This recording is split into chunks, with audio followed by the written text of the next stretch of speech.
Nazdar, vítejte u dalších 20 minut z chalupy. Dneska budeme podkopávat tadyhle tu zeď, která nese klembový strop v koupelně.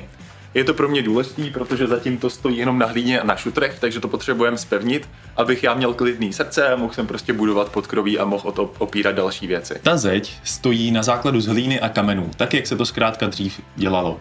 Ale teď je to nevyhovující a my to potřebujeme napravit, dřív než sem přijdou betonové podlahy. Z druhé strany ta zeď vypadá takhle.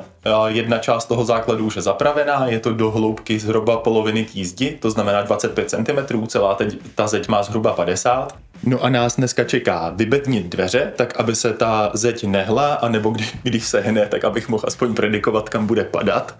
Ale to se samozřejmě nestane a vyspravíme tu část toho zakončení. Tak je důležitý říct to, že veškerý trámy, který nesou krov, i který jsou volně ložený a nesou jenom podlahu, jsou podepřený. A já mám o to menší starost, že by ta zeď nějakým způsobem ujela. A řeším vlastně jenom váhu toho materiálu, který v té stěně už je. A ne cokoliv nad tím. Radím se se statikem, ale i tak se všechno snažím naddimenzovat. Fakt až do míry, kdy si říkám, že je to úplně zbytečný, je tam fakt hodně armatury, ta vrstva betonu je větší, než by potřebovala být. Ale já budu mít klidný spaní a už to nebudu muset nikdy řešit. Na druhou stranu, když se něco posere, tak ten barák radši prodám, než abych do toho musel šahat. A fakt nebylo by příjemný do tohohle muset znova šahat.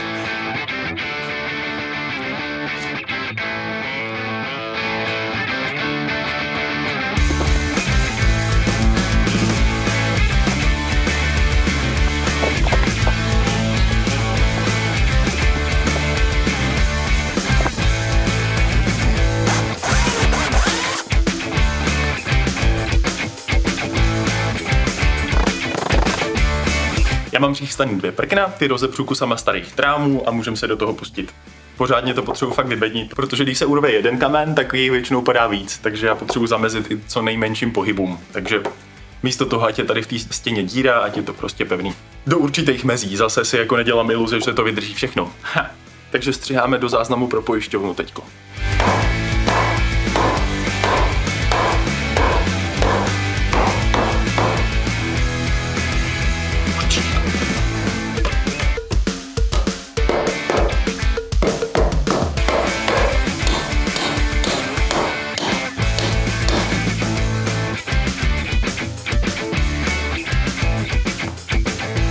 Výstuhu máme, já myslím, že dobrý. Jediné, co ještě udělám, je, že vezmu prkna a prošroubuju všechny ty 3 kusy, který to rozpírají mezi sebou, ať se to přece jenom chová jako celek. A kdyby to někam uhýbalo, tak bude o něco těžší, aby vypadly všechny 3, než aby vypadla jenom jedna ta výstuha.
Já už tady cca hodinku kopu, došlo k malý změně. Našel jsem tady velký šutr, vypadá to jako 2 na sobě, ale to fakt jeden obrovský šutr, který leží tady u konce té stěny.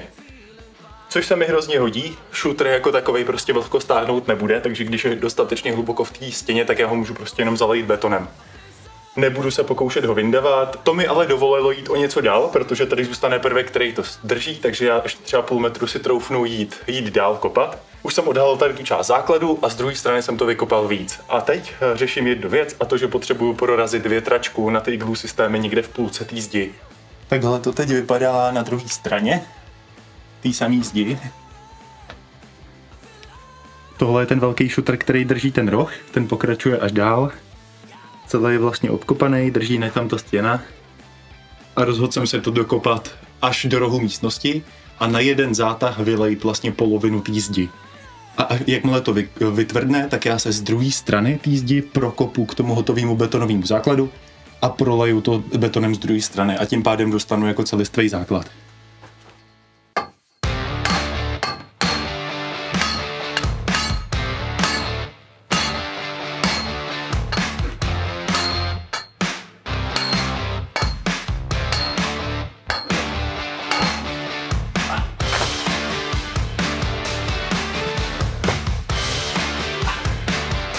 Díra proražena.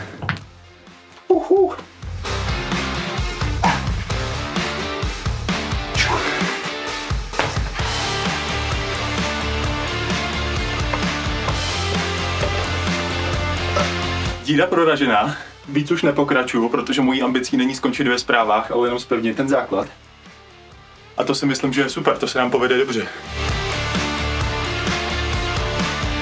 Schválně tady nechávám tu načechranou hlínu, protože když si udělám bednění, tak předtím, než budu vlívat beton, tak tu načechranou hlínu přihrnu k tomu bednění a ten beton pak neodtejká, takže je pak všechno hezky hladký, s rovnejma hranama a skoro bez práce. A odenda tu načechranou hlínu už není tak těžké jako to odkopávat, takže to už je potom sranda.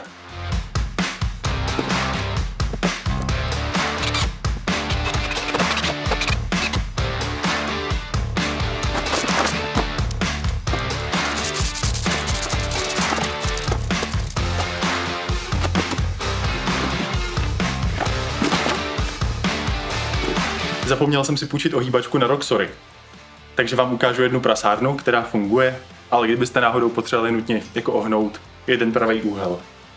Beru stavební stojku, dám tam Roxor. Není to perfektní, není to ani super ostrých 90, ale na nějaký malý použití. Tak na to, jak jsem chválil Parkside nářadí, nic moc, já tam prostě jenom vrazil baterku, zapnul to. Párkrát to sebou škublo a začalo se z toho kouřit. No nic no, přesně proto mám na stavbě nářadí od značek, který vím, že prostě neumírají.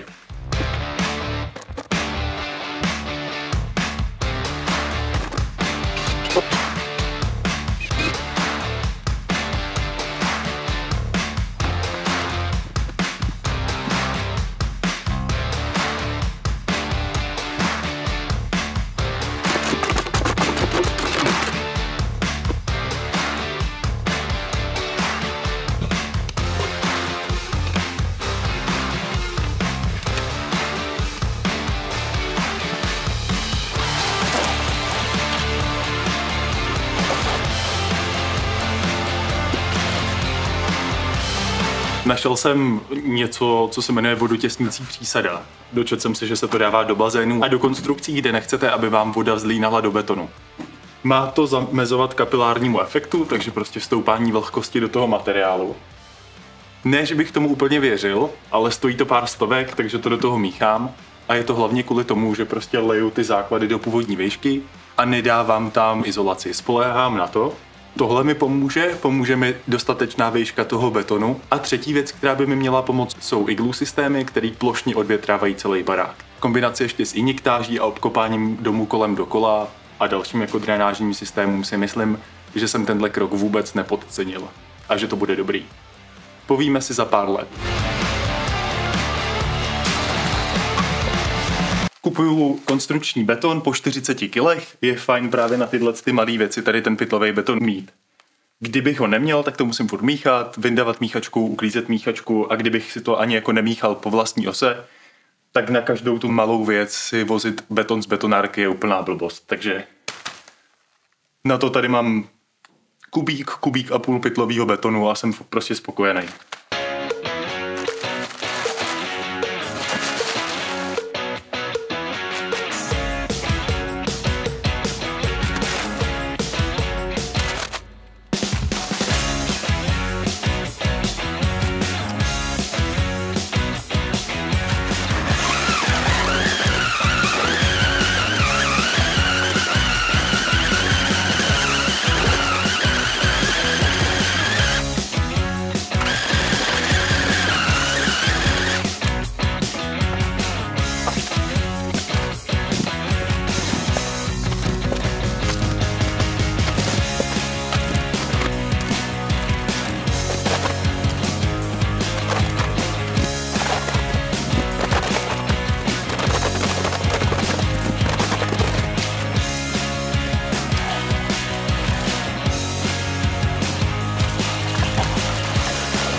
Pro dnešek hotovo.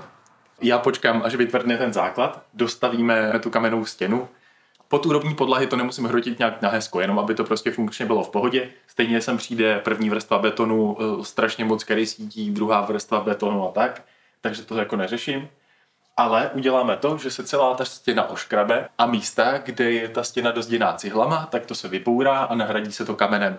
Tak, aby tahle část zdi mohla být pohledová směrem do interiéru, protože tady budou schody a já bych chtěl kamennou stěnu u schodu. Takový je plán. Díky, že jste koukali a ať se daří.